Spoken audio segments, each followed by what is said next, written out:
जय श्री कृष्णा। आप सभी का दिन शुभ हो।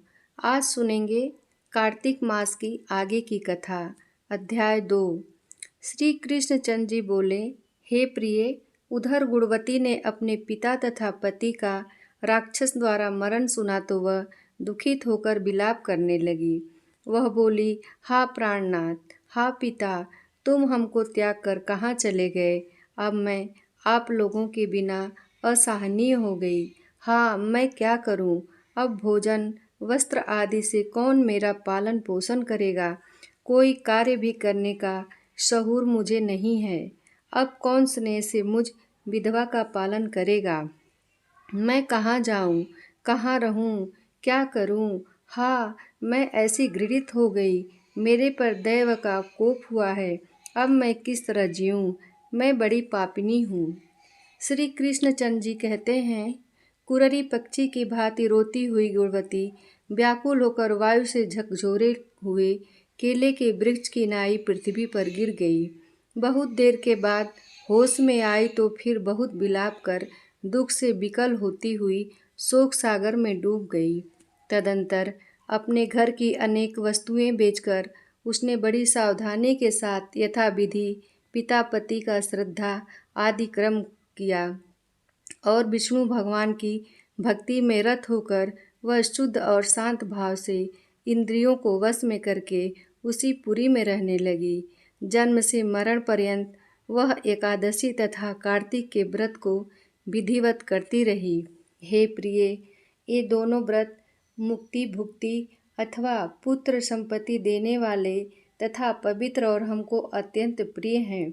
जो मनुष्य तुला की संक्रांति में सूर्य के आने पर कार्तिक मास में सवेरे के समय स्नान करते हैं, वे बड़े से बड़े पापी हों तो भी मुक्त होकर पूज्य माने जाते हैं। जो लोग कार्तिक में स्नान, जागरण, दीपदान तथा तुलसी वृक्ष की रक्षा करते हैं, वे विष्णु के समान पूज्य माने जाते हैं।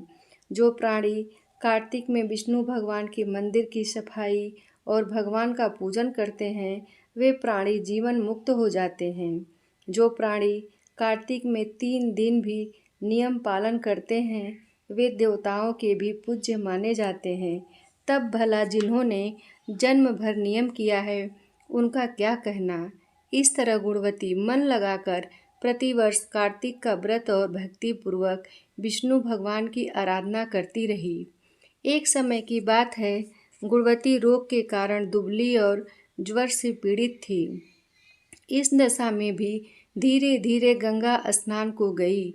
वह जल में स्नान करने को उतरी तो ठंडक से कांपने लगी। उस विह्वल अवस्था में ही उसने गगन मंडल से आते हुए एक विमान को देखा। उस पर शंख, चक्र, गदा और पद्म आदि विविध आयुधों से युक्त तथा विष्णु रूप धारण करने वाले विष्णु के पार्षद विद्यमान थे। गरुड़ की ध्वजा से युक्त और अप्सरा गणों से सुशोभित उस विमान पर गुणवती को चढ़ाकर चंवर डुलाते हुए विष्णुगण उसे वैकुंठ में ले गए। उस विमान पर बैठी हुई वह प्रदीप्त अग्नि के समान लगती थी। इस प्रकार वह कार्तिक व्रत के प्रभाव से मेरे निकट आ गई।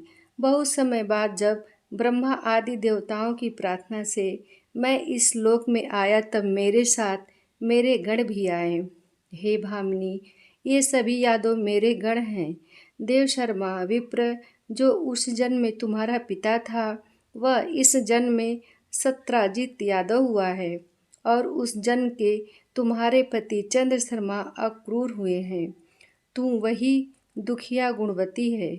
उस जन्म के कार्तिक व्रत के पुण्य से ही तू मुझे अत्यंत प्यारी हुई हो। उस समय मेरे मंदिर के द्वार पर जो तुमने तुलसी का बगीचा लगाया था, उसी के पुण्य से आज तुम्हारे घर कल्प वृक्ष सुशोभित है। तुमने जो पूर्व जन्म में कार्तिक मास में दीप दान किया था, उसी के पुण्य से इस समय देह में शोभा है और तुम्हारे घर में लक्ष्मी का वास है। उस समय तुमने जो व्रत आदि पति स्वरूप भगवान को अर्पण की थी, उसी के फल से इस जन्म में तुम मेरी भार्या हो। जन्म से लेकर मरण पर्यंत जो तुमने कार्तिक का व्रत किया था, इसी से कभी भी हमारा तुम्हारा वियोग नहीं होगा। इस तरह जो मनुष्य नियम से कार्तिक मास का व्रत करेंगे वे सब मेरे ही पास रहेंगे और तुम्हारे समान प्रिय होंगे। नाना प्रकार के यज्ञ, दान, व्रत तथा तप करने वाले प्राणी जो फल प्राप्त होता है वह कार्तिक व्रत का षोडशांश भी नहीं होता। अपने पूर्व जन्म के पुण्य के प्रभाव से वृत्तांत सुनाकर सत्यभामा बहुत प्रसन्न हुई और संसार के आदि कारण स्वरूप भगवान श्री कृष्णचंद्र को प्रणाम करके बोली। आगे की कथा अगले अध्याय में। दोस्तों, अगर कथा अच्छी लगी हो तो एक लाइक अवश्य करें और चैनल पे नए हो तो सब्सक्राइब ज़रूर करें। धन्यवाद।